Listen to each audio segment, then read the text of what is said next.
이 시간 하나님의 말씀 사사기 2장 1절 말씀을 우리가 다 같이 봉독하심으로 주일 오후 예배 시간을 우리가 시작하길 원합니다. 본문 말씀 사사기 2장 1절의 말씀입니다. 주의 천사가 길갈에서부터 보김에 이르러 말하되 내가 너희를 이집트에서 나오게 하여 내가 너희 조상들에게 맹세한 땅으로 데리고 왔으며 또 내가 이르기를 내가 너희와 맺은 내 언약을 결코 어기지 아니하리니. 아멘. 오늘 말씀을 위해서 이 시간 기도하겠습니다. 하나님 감사합니다.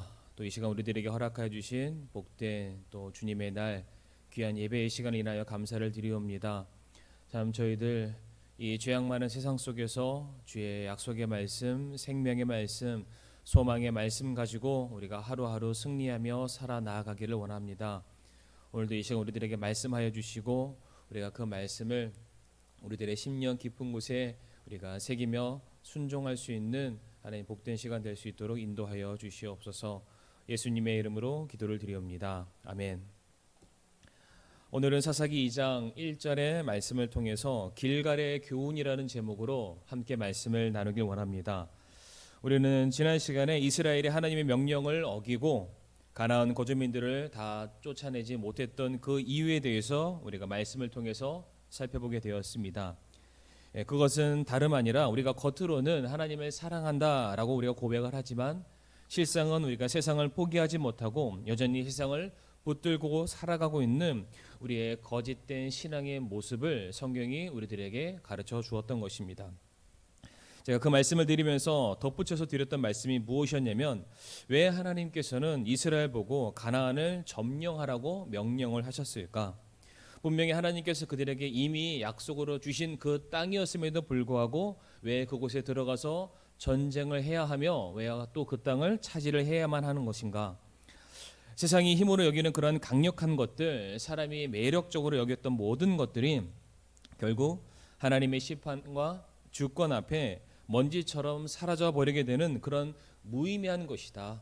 영원하지 못하다. 그 사실을 하나님께서 보여주시기 위해서 이스라엘로 하여금 이미 얻은 그 땅을 향해서 전쟁을 해야 된다라고 명령하셨다라고 또한 말씀을 드렸습니다.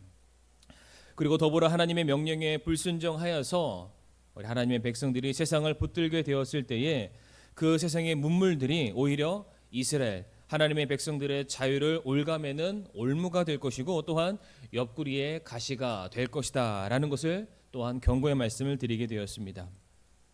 그래서 결국 우리가 지난 시간에는 시간 관계상 다 다루진 못했지만 갈렙 지파의 경우에만 그 살고 있었던 가나안 족속들을 다 쫓아내었고 나머지 지파들의 경우에는 스스로 쫓아내기를 거부하거나 조금씩 남겨두게 되었습니다.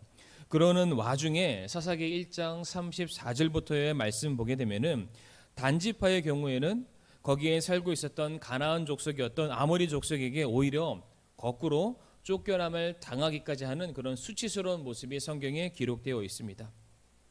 이렇게 하나님의 백성들이 하나님의 명령에 불순종하게 되었을 때에 인간의 무력함을 하나님께서 깨닫게 하심으로 말미암아 더더욱더 하나님의 주권과 통치를 우리가 따를 수밖에 없다. 이것이 사사기 전체의 중심 주제다라고 말씀을 드리길 원합니다. 이제 이렇게 해서 1장이 넘어가서 이제 2장으로 우리가 이제 말씀이 들어가게 되는데 오늘 본문 1절 말씀 보게 되면은 여기에서 누가 등장을 하고 있습니까? 길갈에서 떠나 보김으로 향해서 오게 된 주의 천사를 만나게 되는 장면이 기록되어 있습니다. 그냥 천사를 만나면 만났지 왜 어디에서 온 천사라는 그런 지명까지 굳이 성경에 언급이 되었을까? 이것은 그 지명에서 벌어졌던 중요한 사건, 그 지명이 우리에게 전해주고자 하는 분명한 메시지가 있기 때문입니다. 그렇기 때문에 그냥 지나칠 수도 있었던 길갈과 보김이라는 그 지명을 통해서 오늘 본문이 우리에게 주는 그런 메시지를 우리가 찾고 배워 나아가기를 원합니다. 오늘은 시간 관계상 길갈과 보김 중에서 길갈에 대해서만 우리가 말씀을 찾아보기를 원하고 우리가 다음 시간에는 길갈과 보김 더불어 함께 하나님의 말씀을 나누도록 하겠습니다. 우리 사랑하는 성도님들께서는 오늘 본문에 나와 있는 이 길갈이라는 지명 하면은 혹시 우리 성도님들은 무엇부터 먼저 떠오르시게 됩니까? 첫 번째로 길갈 하면은 이스라엘이 요단을 건너자마자 가장 먼저 당도하게 되었던 바로 가나안 초입의 지역이 바로 길갈입니다. 길갈에 대해서는 여호수아 4장 그리고 5장 말씀 보게 되면은 그곳에서 어떠한 사건들이 일어나게 되었는지를 우리가 분명히 알 수가 있습니다.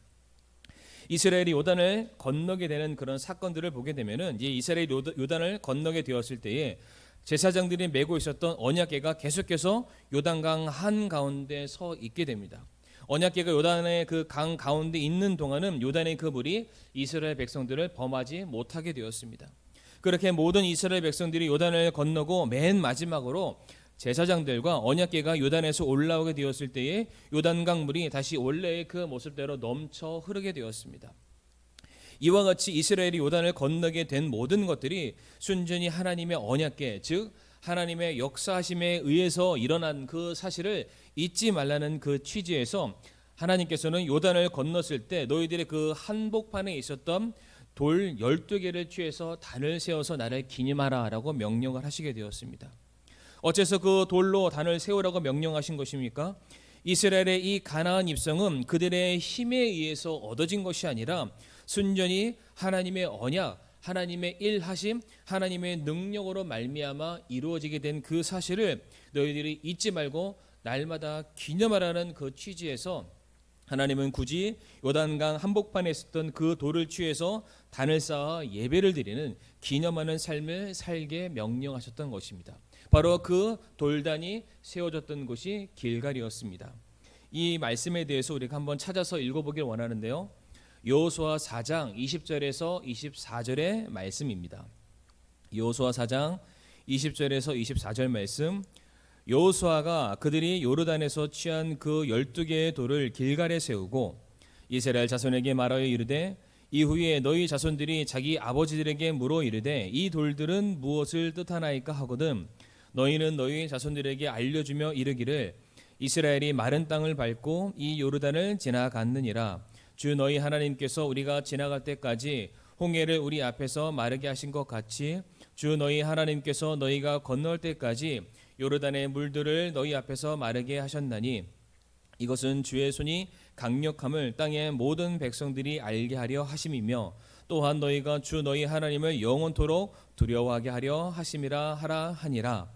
그러니까 여기서 말하는 길갈이라 하나님의 놀라운 구원의 손길을 기념하고 기억하고 예배하는 장소다라는 것을 우리가 알 수가 있습니다. 그런데 이 길갈이라는 이 장소와 지명이 뜻하는 것이 바로 이 한 가지 사건만으로 끝나지 않습니다. 우리가 또한 길갈에서 살펴볼 수 있는 두 번째 사건은 여호수아 5장에 기록되어 있는 사건입니다. 여호수아 5장의 말씀을 보게 되면은 하나님께서는 길갈에 머무르게 되었었던 이스라엘 백성들에게 너희가 그곳에서 할례를 받아야 된다라고 명령을 하시게 됩니다. 여호수아 5장 2절과 9절 말씀 각각 한번 제가 읽어보겠습니다. 여호수아 5장 2절 말씀. 그때에 주께서 여호수아에게 이르시되 너는 예리한 칼을 만들어 다시 이스라엘 자손에게 두 번째 할례를 행하라 하시매. 9절 말씀입니다. 주께서 여호수아에게 이르시되 이날 내가 너희에게서 이집트의 수치를 떼내어 굴러가게 하였노라 하셨으므로 그곳의 이름을 이날까지 길갈이라 하니라 라고 되어 있습니다. 이제 가나안 입성을 앞두게 되었던 이스라엘 백성들을 향해서 하나님은 할례를 받으라고 명령을 하시게 되었습니다. 그런데 하나님께서 이스라엘 백성들에게 이와 같이 할례를 행하라고 명령하신 것은 다른 것이 아니라 너희들이 가지고 있었던 이집트의 그 수치를 굴려버리기 위해서다라고 말씀을 하고 있습니다. 여기서 하나님께서 말씀하셨던 이집트의 수치라는 것은 다른 것이 아닙니다. 이집트 문화에 물들어 버렸던 세상 때가 묻어버린 하나님의 백성들의 영적인 타락과 신앙의 변절을 의미하는 것입니다. 그와 같은 이집트의 수치를 하나님께서 제거하시고자 이스라엘 백성들에게 할례를 행하라고 명령하셨던 것입니다. 이것은 곧 이스라엘의 옛 존재, 그들의 이전까지 살았던 모든 삶 전체를 하나님께서 부정해 버리시겠다. 이제 내가 너희들의 삶에서 내가 따로 떼어놓겠다, 벗겨내 버리겠다라는 뜻을 가지고 있습니다. 성경에서는 할례를 바로 인간의 전 존재의 부정을 의미할 때 할례를 받으라라고 또한 성경은 우리에게 가르쳐주고 있습니다. 우리가 한 가지 말씀은 찾아보겠습니다. 골로새서 2장 11절에서 12절의 말씀입니다. 골로새서 2장 11절에서 12절의 말씀입니다. 또한 그분 안에서 그리스도의 할례로 말미암아 육신의 죄들에 속한 몸을 벗어 버림으로 손으로 하지 않은 할례로 할례를 받았느니라. 너희가 침례 안에서 그분과 함께 묻혔고 그분을 죽은 자들로부터 살리신 하나님의 활동에 대한 믿음을 통해 침례 안에서 또한 그분과 함께 일어났느니라 라고 되어 있습니다. 지금 할례에 대한 정확한 신약적인 그 의미를 설명하는 그 말씀이 골로새서 2장 11절에서 12절의 말씀이 되겠습니다. 그런데 여기서 이 할례를 설명함에 있어서 침례를 동일하게 묶어서 같이 설명을 하고 있습니다. 그 말인즉슨 할례와 침례가 서로 그 예식과 모양과 형식은 다르지만 그 의미에 있어서는 같다라는 것을 우리들에게 보여주는 것입니다. 우리가 잘 아는 것처럼 침례는 우리에게 무엇을 상징하고 가르쳐주고 있습니까? 침례란 예수님과 함께 우리가 연합하여서 이제는 죄에 대해서 죽고 우리가 그분과 함께 묻혔으나 하나님의 영광을 힘입어서 예수님과 함께 죽은 자들로부터 일어나서 생명의 새로움 속으로 걸어가게 되는 것을 의미하는 바로 의식이 침례입니다. 그러니까 침례라는 것은 이제 내가 주님 앞에서 나 자신의 옛 육신에 속한 모든 것들을 부인하는 것을 의미하고 나는 죽었습니다를 선언하는 것이 바로 침례가 되겠습니다. 이와 동일하게 지금 설명되고 있는 할례 역시 인간의 모든 육적인 그 가능성들을 다 소멸하고 잘라내고 벗어버리는 것이라고 골로새서 2장 11절에서 동일하게 말씀을 하고 있습니다. 그리고 실제로 할례라는 이 단어를 살펴보게 되면은 할례가 영어로 circumcision이라는 그런 단어를 쓰게 됩니다. 그런데 이 단어의 뜻을 살펴보게 되면은 주위를 돌아가면서 잘라버리다. 혹은 그것을 벗겨버리다, 벗어내다라는 그런 뜻을 가지고 있습니다. 그러니까 이 말, 할례를 받는 모든 사람들은 자신이 가지고 있는 이 땅에서 필요한 모든 가능성, 내 힘, 자기의 그러한 모든 것들을 이제는 내 안에서 다 잘라버리고 스스로 그것을 부인하고 이제 나는 하나님의 백성으로서 하나님만을 절대적으로 의존하고 의지하는 자로 내가 살아가겠습니다. 나는 하나님의 은혜가 없이는 살아갈 수 없는 그런 사람입니다를 고백해내는 바로 의식이 할례다라고 성경이 우리에게 가르쳐주고 있습니다. 그러니까 할례 역시 내게 속했던 옛 사람의 모든 것들은 벗어버리고 내가 이제 하나님 안에서 주 안에서 새로운 사람이 되겠습니다. 되고자 합니다. 라는 그런 신앙 고백이 할례이고 침례와 동일한 의미를 가지고 있다는 것입니다. 그렇기 때문에 구원받은 모든 성도의 신앙 상태는 무엇과 같아야 됩니까? 이제 과거에 있었던 주님을 만나기 전에 하나님을 내가 섬기기 이전에 내 스스로 믿고 섬기고 따랐던 모든 내게 속했던 옛 것들을 다 부정하고 그리스도 안에서 새롭게 되었던 내 모습, 하나님의 자녀로서의 그 신앙생활을 내가 붙들고 견지해 나가는 것, 바로 그것이 구원받은 성도의 새로운 모습이다라는 것을 우리가 그렇게 알고 배우고 있습니다. 에베소서 4장 22절과 23절에서도 이 할례에 대한 의미가 정확하게 동일하게 나와 있습니다. 에베소서 4장 22절과 23절 말씀 보게 되면은 이전 행실에 관하여는 너희가 속이는 것으로 가득한 욕심들에 따라 부패한 옛 사람을 벗어버릴 것을 가르침을 받았으니 너희 생각의 영 속에서 새롭게 되라라고 되어 있습니다. 그러니까 구원받은 모든 사람들은 옛것에 속했던 모든 것들을 벗어버리고 이제는 영 안에서 그리스도로 말미암은 성령 안에서 너희들이 새로운 삶을 살아가야 한다. 그것이 마땅히 구원받은 성도의 참된 모습이다라고 성경이 계속해서 우리들에게 가르쳐주고 있다는 것입니다. 자, 그런데 이 할례, 이스라엘 백성들에게 하나님께서 할례를 받으라고 명령하셨던 그 배경을 보게 되면은 조금 아이러니한 사실들이 있습니다. 여호수아 5장 1절 말씀 보게 되면은 할례를 받게 되는 그 상황이 다음과 같이 묘사가 되어 있습니다. 여호수아 5장 1절 말씀에 요르단 서쪽에 있던 아모리 족속의 모든 왕과 바닷가의 가나안 족속의 모든 왕이 우리가 건널 때까지 주께서 이스라엘 자손 앞에서 요르단의 물들을 마르게 하신 것을 들었을 때에 그들의 마음이 녹았고 이스라엘 자손으로 인하여 그들에게 더 이상 정신이 없었더라라고 되어 있습니다. 그러니까 5장 2절 말씀에서 하나님께서 할례를 받으라고 명령을 하셨는데 할례를 받으라고 명령하셨던 그 배경이 지금 방금 전에 읽었던 여호수아 5장 1절의 말씀 되겠습니다.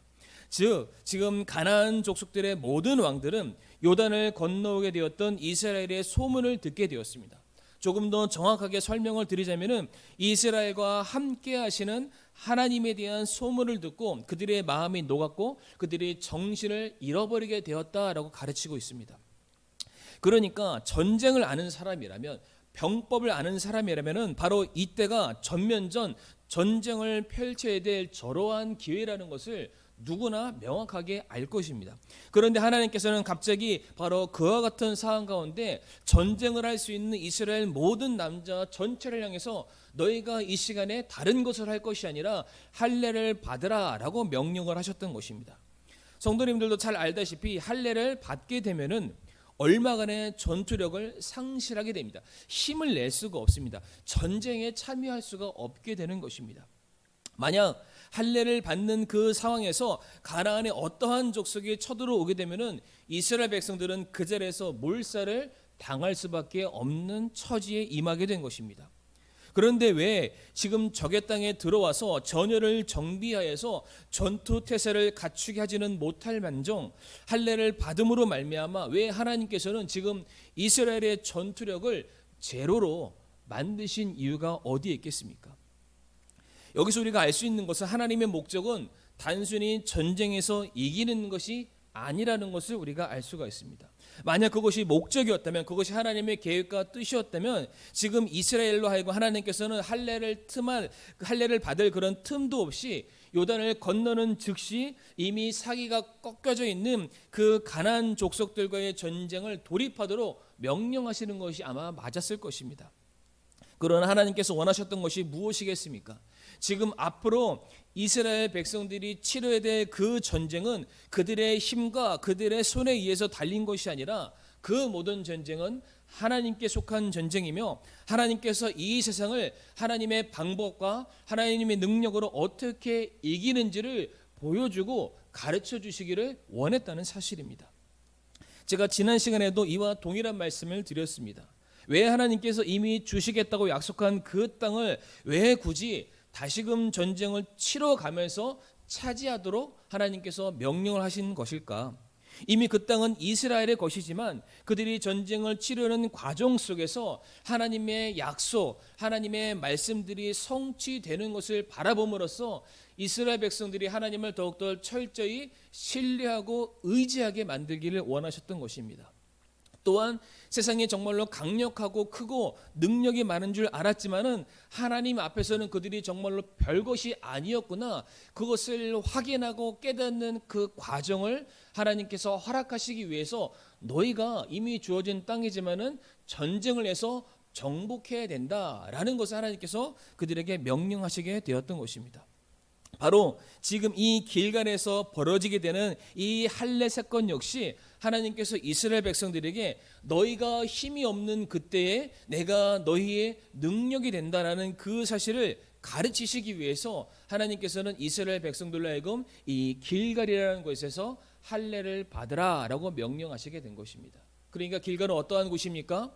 하나님의 놀라운 구원을 확인하고 예배하는 장소임과 동시에 내가 하나님의 능력으로만 내가 싸워서 이길 수 있습니다. 바로 그것을 확인하는 장소가 바로 길갈이 되겠습니다. 그런데 바로 그 장소에서 누가 등장하게 되냐면 여호수아 5장 13절과 15절 말씀 보게 되면은 주의 군대 대장이 등장을 하게 됩니다.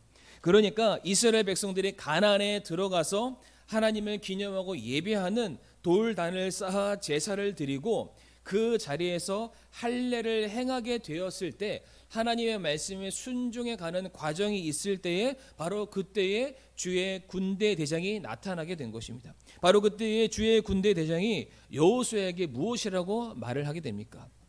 너의 발에서 그 발에서 신을 벗으라라고 명령을 하시게 됩니다.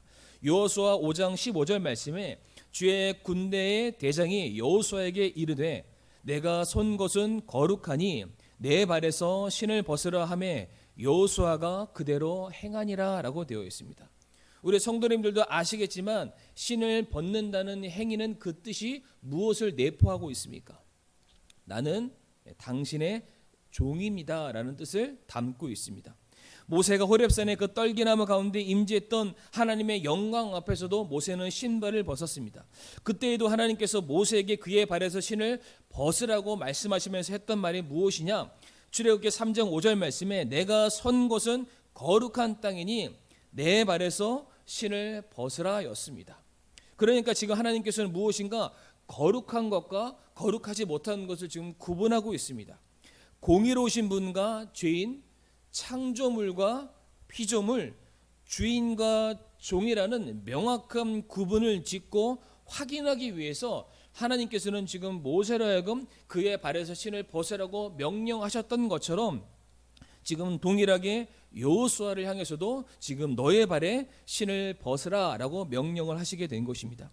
그러니까 지금 이스라엘 백성들이 가나안을 정복을 지금 코앞에 눈앞에 두고 있는 이 상황 가운데에 지금 하나님께서 왜 여호수아 이스라엘을 대표하는 여호수아라고 하여금 신을 벗으라라고 명령을 하시게 된 것입니까?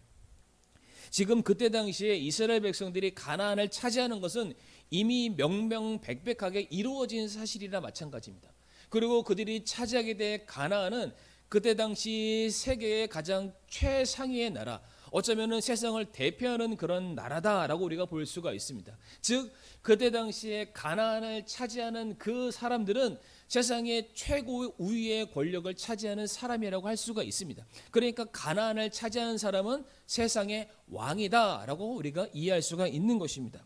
그런데 바로 그와 같은 상황 가운데 하나님께서는 이스라엘에게 지금 무엇을 말씀하시기를 원하셨는가 하냐면 이 전쟁, 이제 너희들이 가나안을 쳐서 정복해서 너희들이 그 모든 땅들을 다 차지하게 될 텐데 너희들이 앞으로 맞이하게 될 모든 전쟁은 너희의 힘으로 치르게 될 전쟁이 아니라 하나님의 은혜로 치러지는 전쟁이고 하나님의 능력으로 말미암아 얻게 될 전쟁이며 너희들이 그 전쟁을 이기는 모든 방법 가운데는 내 말에 순종했을 때에만 이루어지는 것이다. 그러니까 너희들이 가나안을 차지해서 이 세상의 왕이 된다 할지라도 너희는 여전히 나의 종임을 잊어서는 안 된다. 지금 그와 같은 메시지를 전달하시기 위해서 하나님께서는 주의 군대대장을 보내셨고 이스라엘 즉 여호수아라 하여금 너의 발에서 신을 벗어라 너희가 내 종이다 라는 것을 다시금 확인시켜 주시는 작업을 하고 계신데 지금 그 사건이 이루어지는 장소가 바로 길갈이었습니다. 그러니까 길갈에서는 어떠한 일들이 일어났습니까? 하나님께서 우리를 구원하셨음을 잊지 말고 기억하고 기념하라. 그것을 재차 확인하는 장소가 길갈이었습니다. 또한 길갈은 어떠한 곳이었습니까? 이제 내가 하나님을 주인 삼아야 되는데 내가 이전에 속했던 옛 육신에 속했던 세상에 속했던 내가 여전히 놓지 못하고 있던 모든 것들을 다 잘라버리고 끊어버리고 온전히 하나님만을 붙드는 그런 삶으로 살길 원합니다. 그 신앙 고백을 하는 장소가 바로 길갈이었습니다. 그리고 마지막으로 이 길갈은 이제 하나님만을 나의 왕이자 주인으로 모시고 내가 새로운 인생을 출발하고자 내 신앙 고백하는 장소가 바로 길갈이었다라는 사실입니다. 그러니까 이 길갈은 이스라엘 백성들에게 어떠한 장소였습니까? 하나님을 기억하는 곳, 하나님의 언약과 통치를 다시금 확인하는 장소, 그리고 그 앞에서 바로 내가 누구인지를 다시금 점검하는 장소가 바로 길갈이었습니다. 다시 오늘 본문 1절로 돌아오도록 하겠습니다. 바로 그와 같은 길갈에서 지금 누가 왔습니까? 주의 천사가 오게 되었습니다. 여기서 말하는 주의 천사는 언제 나타났던 그 주의 천사를 말하는 것입니까? 바로 여호수아서 5장에 나타났던 그 천사를 말합니다. 이스라엘 백성들이 길갈에서 돌로 단을 쌓고 하나님을 기념하게 되었을 때에 하나님 앞에서 할례를 받았을 때에 그 모든 광경을 동일하게 바라봤던 증인으로서의 그 천사가 지금 이 사사기 2장에서 등장하게 되었던 것입니다. 결국 지금 하나님께서는 그 천사를 통해서 이스라엘에게 무엇을 다시금 상기시켜 주시기를 원했다. 우리 성도님들은 그렇게 생각하십니까? 바로 그 천사를 보내심으로 말미암아 그 천사가 오게 됐던 그 장소 길가를 우리가 떠올림으로 말미암아 우리가 어떻게 구원을 받게 되었는지, 그리고 내가 하나님의 자녀라는 그 신앙의 정체성을 너희가 잊어서는 안 된다. 그것을 다시금 되새겨 주시기 위해서 하나님께서 그 길갈에 있었던 그 천사를 다시금 이스라엘 백성들에게 보내주시게 되었던 것입니다. 마찬가지로 하나님께서는 우리가 살아가는 모든 인생 가운데 이 길갈과 같은 순간들을 우리들에게 허락하시고 우리들의 기억 속에, 우리들의 마음 속에 떠오르시게 하는 그런 때가 있습니다. 이제 우리가 앞으로 정복하고 차지하게 될 그런 가나안 땅, 앞으로 우리 성도들은 이 세상을 나아가서 영적인 전쟁과 싸움을 날마다 해야 될 텐데, 비록 하나님께서 우리의 모든 것들을, 우리가 살아가는 모든 인생의 필요를 하나님께서 허락해 주시지만 그것 자체가 우리에게 축복이고 안식이 아니라 하나님께서 나와 함께 하심이 내게 진정한 축복이요 안식이라는 사실을 우리가 결단코 잊어서는 안 된다는 사실입니다. 세상은 물질적인 풍요와 권력과 성공을 보장받아야 그것이 행복한 삶이다, 그것이 성공한 삶이다 라고 말하지만 하나님의 백성들에게 있어서는 그와 같은 것들이 축복이자 성공이 아니라는 것입니다.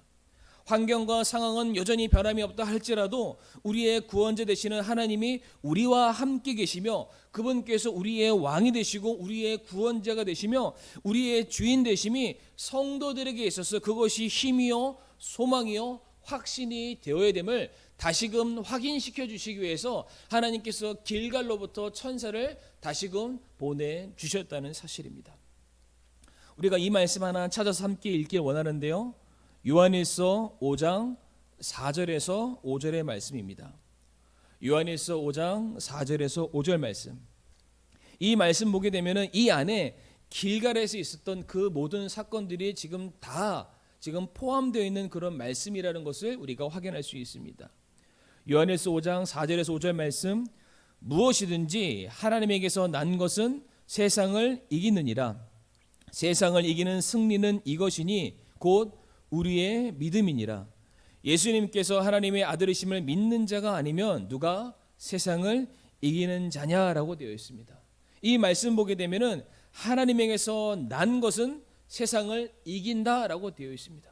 구원받은 성도는 자기의 힘이 아닌 하나님의 능력으로 말미암아 이 죄악 많은 세상에서 구원을 받은 사람들입니다. 즉 하나님의 백성들은 하나님의 인정하는 삶, 하나님에게서 난 하나님의 자녀들이기 때문에 반드시 성도들은 세상을 이길 수밖에 없음을 성경이 우리들에게 명명백백하게 증거를 해주고 있습니다. 그러니까 하나님을 인정하는 모든 사람들은 무엇을 해야 됩니까? 이스라엘 백성들이 그렇게 했던 것처럼 이제 단을 쌓아서 하나님께서 우리에게 행해 주신 그 구원을 우리가 날마다 감사하고 기념하고 예배드리는 삶을 살 수밖에 없다는 것입니다. 정말로 하나님에게서 난 자, 하나님의 백성들 성도라면은 날마다 받은 그 구원에 대한 기쁨을 우리가 찬양하며 그 영광을 돌려드리는 예배의 삶을 살아야 된다라고 성경은 우리에게 가르쳐주고 있습니다. 또한 요한일서 그 5장 4절 말씀 보게 되면 또 무엇을 말하고 있습니까? 또한 세상을 이기는 승리는 이것이니 우리의 믿음이다라고 동일하게 말씀하고 있습니다. 이제 성도는 세상이 힘이라고 여겼던 모든 것들, 내가 지금까지 붙들었던 모든 것들을 다 내어버리고 하나님께서 내게 전하시는 그 말씀만이 내게 힘이요 소망이요 생명으로 여기고 세상에 속했던 모든 것들을 다 내어버리는 것, 심지어 세상에 속했던 것뿐만 아니라 자기 자신까지 부인하고 잘라내버리고 이제 주님 앞에서 새로운 삶을 살기로 작정한 사람들이다 라고 성경은 가르쳐주고 있습니다. 그렇기 때문에 마치 이스라엘 백성들이 여리고성 함락 전 바로 그 앞에 할례를 받았던 것처럼 이제 구원받은 모든 성도들은 세상에 대해서는 내가 죽고 이제 하나님에 대해서는 내가 새로운 정체성과 새로운 믿음과 새로운 신앙으로 내가 살아가겠습니다 라는 날마다 그 놀라운 신앙 고백과 결단할 수 있는 그런 믿음의 모습이 있어야 됨을 성경이 우리에게 또한 가르쳐주고 있습니다. 마지막으로 요한일서 5장 5절 말씀 보면 뭐라고 말하고 있습니까? 예수 그리스도께서 하나님의 아들이심을 믿는다라고 되어 있습니다. 예수님이 곧 하나님이시며 천지를 지으신 만왕의 왕이심을 인정하고 믿는 것이 바로 성도다라고 성경은 가르치고 있습니다. 그렇기 때문에 성도는 이제 주님의 말씀 앞에 자신의 신을 벗는 행위와 같이 주님, 저는 이제 주님의 뜻대로 제가 살기를 원합니다. 주님의 말씀에 순종하는, 주의 십자가를 내가 달게 지고 앞으로 주님과 함께 동행하는 주의 제자, 주의 종이 되기를 원합니다라는 그런 신앙 고백과 더불어서 매일의 삶 속에서 주의 말씀대로 살아가기를 기뻐하는 그 모습이 반드시 구원받은 성도 안에서 나타나야 된다라고 말씀을 하고 있는 것입니다. 자, 그러면 우리 성도님들께 제가 한번 여쭤보겠습니다. 우리 성도님들에게는 이와 같은 길갈의 순간이 있으셨습니까? 이스라엘 백성들이 길갈에서 그들이 외쳤었던 그 길갈의 신앙의 고백이 우리 성도님들에게도 동일하게 있으십니까? 이와 같은 고백과 이와 같은 믿음이 없다면 우리는 결단코 우리가 앞으로 맞이하고 싸우게 될 그 어떠한 영적인 전쟁에서 우리는 승리할 수가 없습니다. 사사기서 말씀에 계속해서 반복되는 그 표현을 우리 성도님들 기억하실 겁니다. 그때에는 이스라엘의 왕이 없었으므로 사람마다 자기 눈에 옳은 것을 행하였더라. 전쟁에서 패하고 가나안을 정복을 완성하지 못하고 옆구리에 가시 때문에 고통을 받고 올무에 걸리는 것은 이스라엘의 힘이 없기 때문이 아닙니다. 병법에 그들이 능하지 못하기 때문이 아닙니다. 다른 것이 아니라 그들이 하나님을 하나님으로 인정해 드리지 않았고 그들에게 임했던 구원에 대해서 그들이 감사하지 않았고 여전히 그들이 세상을 붙들고 있었던 옛 습관에 그들이 여전히 머물러 있었기 때문에 그들의 삶 속에서 그 어떠한 승리도 그 어떠한 성공도 맛볼 수가 없었다라는 사실입니다. 바로 그와 같은 상황을 반복적으로 살아갔던 이스라엘 백성들을 향해서 하나님께서는 다시금 그들에게 길갈의 시간을 떠올리기를 원하셨던 것입니다. 하나님만이 너희의 구원이시며 우리가 하나님 외에는 그 어떤 것도 선택해서는 안 될 것이고 오직 하나님만이 우리의 구주요 왕이요 주인으로 모셔드릴 그때야만 우리가 이 땅에서 맞이하게 되는 모든 영적인 전쟁에서 승리를 거둘 수 있다는 사실입니다. 말씀을 마무리하면서 하나님께서 우리에게 베푸신 그 구원은 우리가 예수님을 영접하는 그 순간에서만 느끼고 만족하고 끝나는 것이 아닙니다.